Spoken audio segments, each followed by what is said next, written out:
दागगारि बाजारानो बहुत हरिकमालनि गस्लाफ्रा मा रोखोमनि नांगौ आरो ना नायदिनै लोगोफोर नै 100 ख्लायनिनो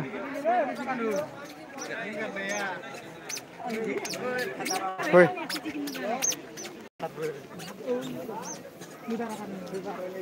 बहुत मानसिफोर फैदों आरो ना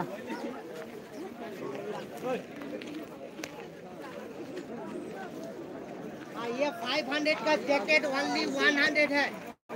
ये भूटान से बुद्धिलिंग का है। लुकिंग टॉकिंग ओए जोबा नाशोय आणि गोंगचुंगुना घाटिया मिटो भाई 500 का कोड ओनली 100 गिला भूटानिस को ना ये 500 का कोड ओनली 100 है। ये भूटान थिम्पू डिटेलिंग का फुक जो डिटेल है हाँ लुकिंग टॉकिंग फ्री गिला गोद पेगा तिरुमा खेला ओए जोबा नाशोय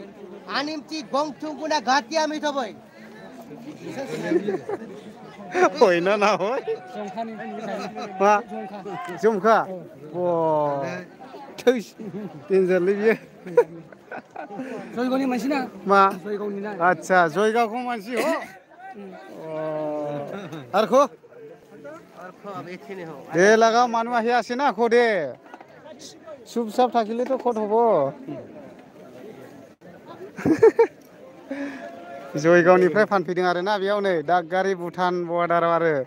जयगावनिफ्राय नै बहुत दंखायो नै भुटानिसफ्राबो बहुत फैयो नै रायनहिन आरो ना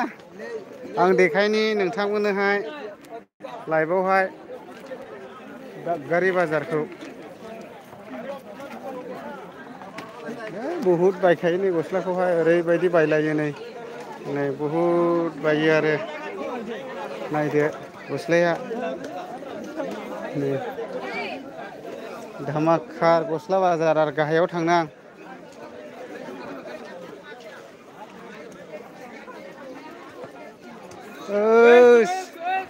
र' आं गाहायाव थाङि दे बे बेदर बाजार जाहैबाय नै बियो नै बे गासैबो बेदर बाजार आरो अमा बेदर बाजार नाङाख' नै बेदर फानदों आरो ना नै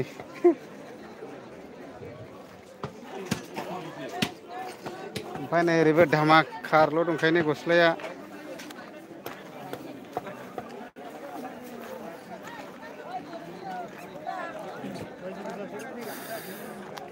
पिक्सारा मा रोखोम फैखो लाइभआव फैनायखाय एसे नेटनि प्रब्लेम आरो ना नेटआ एसे प्रब्लेम होगासिनो दङ मोजाङानो जाया नेटआ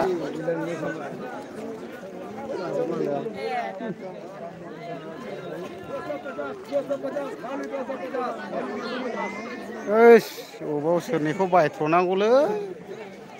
कितना 250 काका 250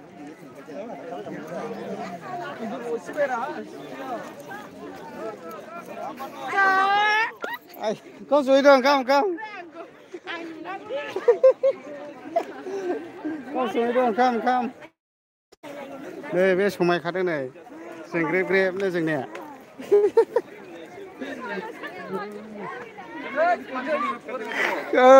Pura lại bao sủng khai ơ.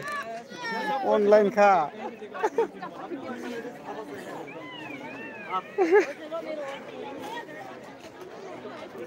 ओरै गाहायजों थांनो आङो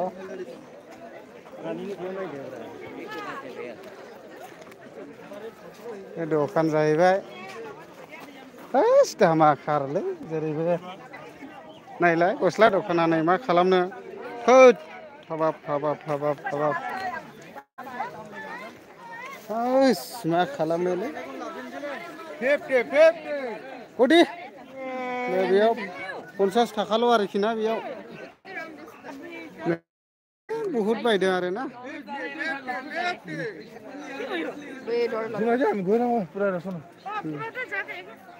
बायो नै बहुतनो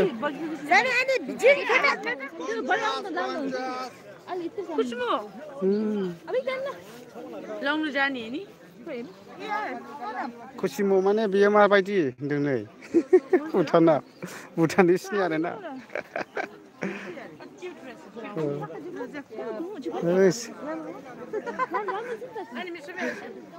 Ayu, ayu, ayu, ayu.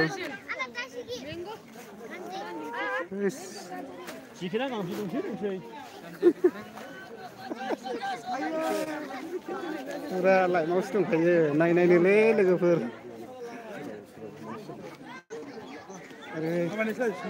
औलै उफाय गैया लाइभआव होदो आं दसे होस सोरनि गस्लाखौ बायथ्र'नांगौलै आयु आयु आयु आयु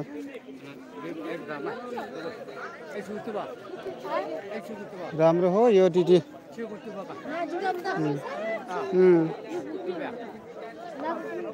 बायसोगारो बिसोरबो नै बा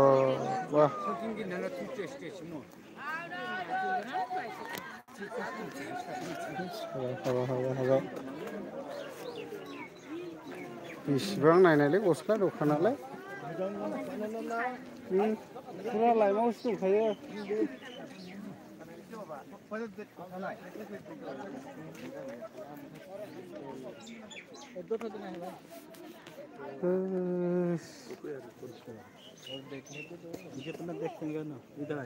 कुती 100 रुपया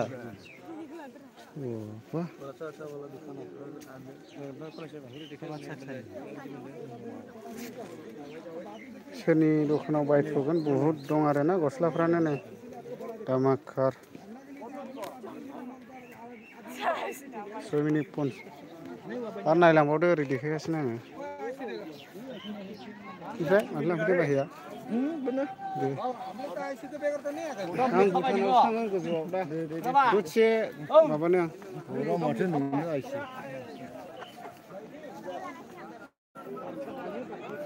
बाजारा दासो जाजेनदों आरोना मथा मथि फुंनिफ्राय लानानै सानथ्रोब जाखायो बाजाराव मोजां दा खबर सबर दासो जाजेननाय भुटानिसफ्राबोथ' बहुद फैखायो नै नायदो गासैबो बिसोर भुटानिसफोर आरोना नै नायदो आयु राम्रो हो यो बुनु हाब बेयावनो माथो मोजां मोजां गारलाय गस्लालाय बायदों धामाखाल' नै गोसोआ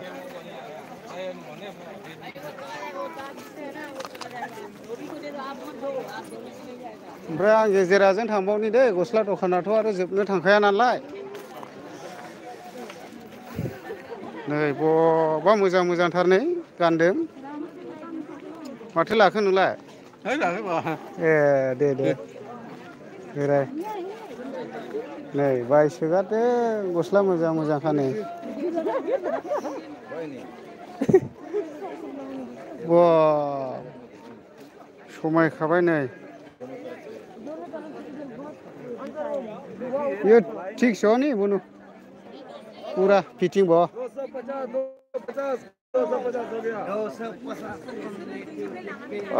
कोटी को यो 200 लोगोफोर दागारि बाजारा मा बायसानि है जेरावबो गस्ला जयगाव फुनसिलिं हरैनिफ्राय फैजोबो आरोना बेयावहाय हरिग्राफ्रा आउट अफ कान्ट्रिनिफ्राय फैनायनि गोजा थारमाने करिया बायदिफ्रावथ' आउट कान्ट्रिफ्रावथ' जेनेबा दै बायनायासो बांसिन थाङो नालाय गस्ला गोदान बायनायनिफ्राय दा बेनिखायनो गस्लाफोरखौहाय गोदान बायोबाबो माथ्र गैयाब्लाबो सप्तासे बा मास मोनसेल' गाननाय जायो आरो बिसोरो ओमफ्राय हरै फाथायहरबाय आरो ओमफ्राय गोसोबायदि मोनबाय आरोखि बायनानै माने बेलेग कान्ट्रिफ्राव दैयासो बांसिन जायो आरो गस्ला बायनायनिफ्राय दा बेनिखायनो मोजां मोजां गस्लाफोरखौहाय मोनो आरो दा बहुद मोजां मोजां गस्ला दंखायो नै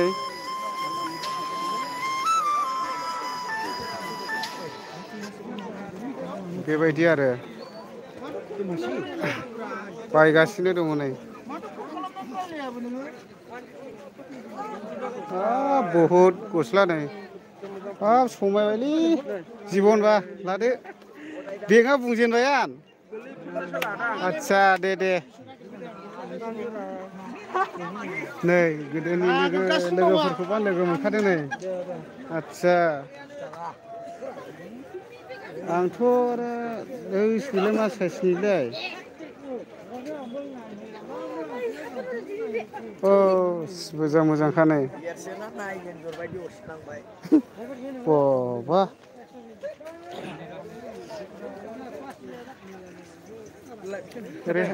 लाइफसोखा फुरा नैबे हाजो बायदि नुलायखादों आरो दागगारि बाजारनि खोलाथिंजायहाय बरिया बरियाखा ओमफ्राय लाब थायो दा ओइ फंबाय लाब थायो दा एसे हिनजाव फिसिनो हायो ने है आं लाबाय दा लानायालाय आदसा दे औ होद नोंबो फानदों बाबु ओमफ्राय हिनजाव लाखै दा होद दा लाथ'लै एसे मोजां सायख'ना ला दे फैसा जमायना ला नै ब्रादाराखौबो लोगो मोनदों औ लाइफसोखा ओमफ्राय मोजां दा खबर सबर आदसा दे एसे बावबाय मथा मथि 15 मिनिटसो जाबाय खोमा दा लाथ'वाखै आं लाइफआव थाग्रोनो लोगोफोर नायनोलै एसे दागगारि बाजारखौ ओमफ्राय दा गोजौआव थांगोन आं आं दाख्लैहाय खालामदोंमोन ओमफ्राय दा दिनैहाय डाइरेक्ट लाइभ थाबाय आङो पिकचारासो मोजां फैनाय नंला औ गावलाबायनोसै ओमफ्राय नै दा एसे प्रब्लेम होगासिनो दं थाथ' दे ब्रादार औ साबसक्राइबार लोगो मोनलाबायदों आरो ना दागगारि बाजाराव हाब मोजां दंथारोलै नै धामाकार माने बाजारा दासो जागासिनो दं आरो ना दाहायसो जागोन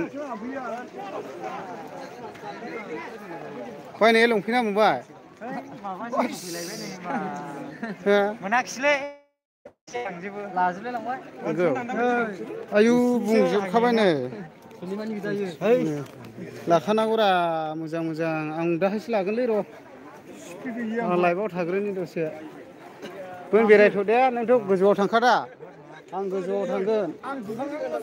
एसे आं बाजारजों देखायहैनि लोगोफोर दाथ' आरो हरिमालखौहाय देखायखाबायानो आरोना नै बेफोरथ' गासिबो हरिमाल गस्ला नै धामाकार मा साइसनि नांगौ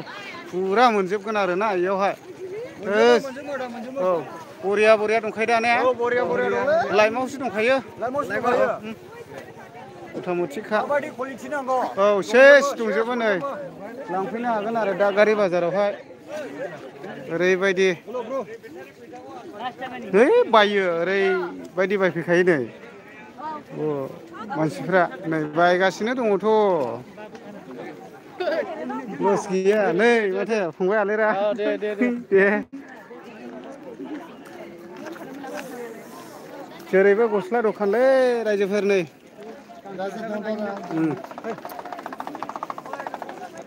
आं ओरै थांनानै देखायबावनोसै एसे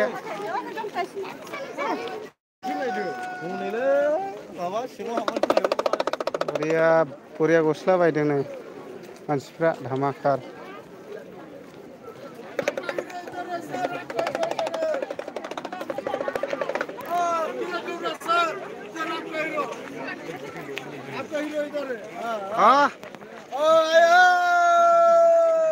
दे बोलो खुश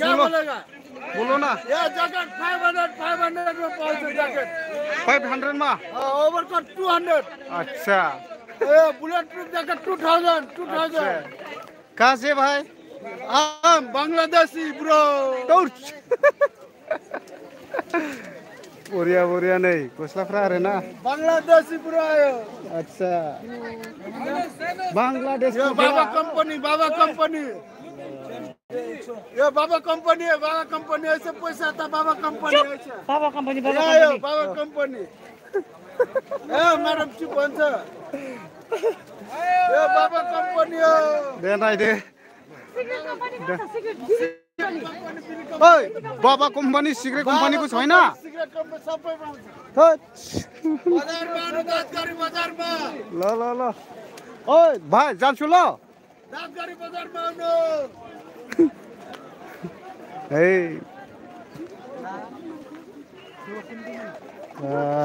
बाजेरावबो हेर्नुको पैसा लाग्दैन दामी ओभरकोट त पाउँछ ओन्ली 300 All style. हेर्नु को पैसा छान्ने ना ना लुकिंग टुकिंग फ्री कहाँ पकेरा, हेर्नुको कोही भाइ? पैसा लाग्दैन कहाँ पकेरा गोर्खा छो जयगाउँ जयगाउँमा जयगाउँमा आयो आयो आयो जयगाउँनि गोजाना बांसिनानो जयगाउँ फुनसिलिं बिदिनि गोजा फैयो नै दामी दामी आखान्से गस्लाफ्रा दामि दामि मोनो आरोना खालि जयगाव फुनसिलिंनि धामाकार दखाननि गस्लाफ्रा आयै आयै आयै नै बेबो बायखादों बा ओइ मा बायखोलै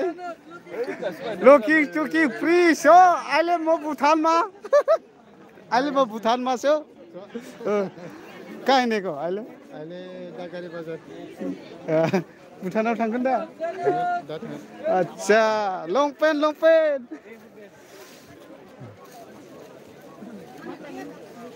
आयै आंबो बायनाङासैलै गांसे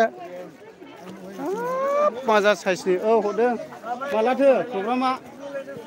मेसेजाव औ नै फुरा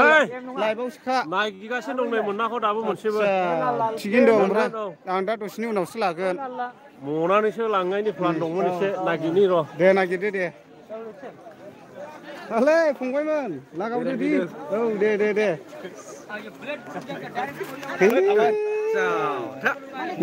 नै बियानैफोरखौसो लोगो मोनजोब्बाय आङो नै आरो खेबसेबावखा दे आं लाइभआवसो दं नै डाइरेक्ट अट'मेटिकखा लोगोफ्रा नायनायनि दागारि बाजारनिफ्राय आं दा गोजौआव थांगोन आं गैया फैयाखै थाङो बिदिब्लालाय दा लोगो मोनलायजोबखानायसै आं लद्रायसिम थांगोन औ दा हजोंहाय मा मिथिया है माथो भटारखौ होलांबानो जाबाय बेखौनो मोनखायो औ दा दसेनि उनाव कल खालाम दे दा लोगो मोनगोन आरो लोगोफोर दंबावखायो आंनिबो दे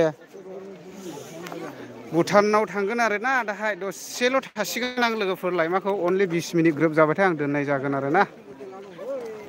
ओमफ्राय आं माखासे बुस्थुफोरखौ दाबो बायनाय जायाखै माने लाइभआवसो थागासिनो दं नालाय बाजारानो बुहुत गिदिरखा लोगोफोर माने गिदिंथ'नो हाया नै आब'बो फैबावदोंसो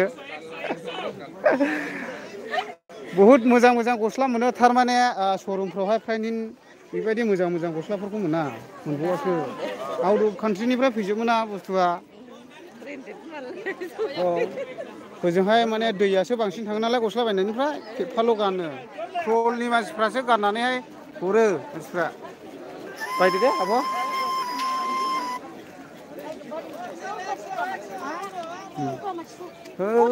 धामाकार गस्ला नै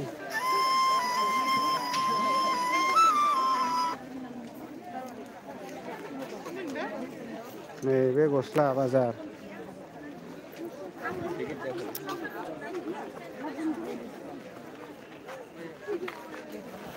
दागारि बाजार दा आं ओरैहाय थांनो आरोना मेन बाजारजों फैदों आं गस्ला दखानाथ' आरो बेसेबां नायबावनो बुहुत गिदिर आरोना गस्ला बाजारा ओरै थांनायसै आं माथो बाखि आच्छा दे हाब बायसोगारोलै नै धामाकार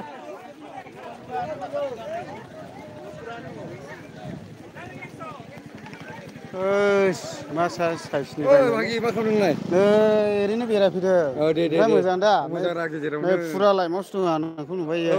नायगासिनो दं ओमफ्राय मोजां दा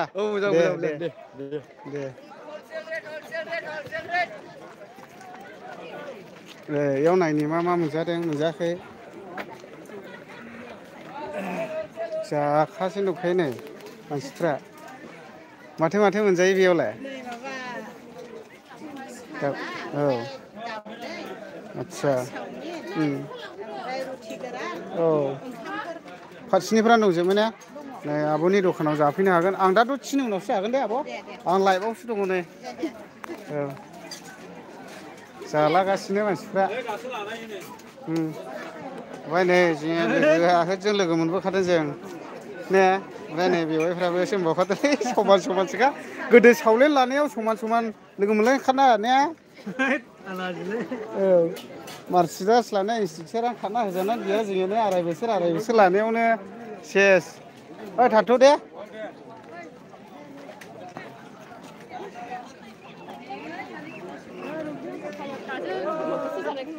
नै आरो नै नानिया आरो नै आंनावसो खोनाफाबाय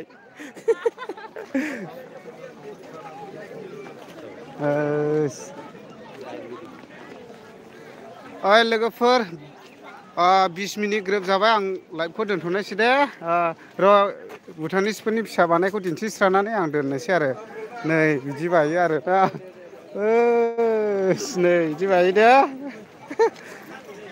आरो सासे बाबो हनै दोनथ'बाय दे लोगोफोर बेथ' सेन्देल दखान मा दखान जाहैबाय बाय बायसै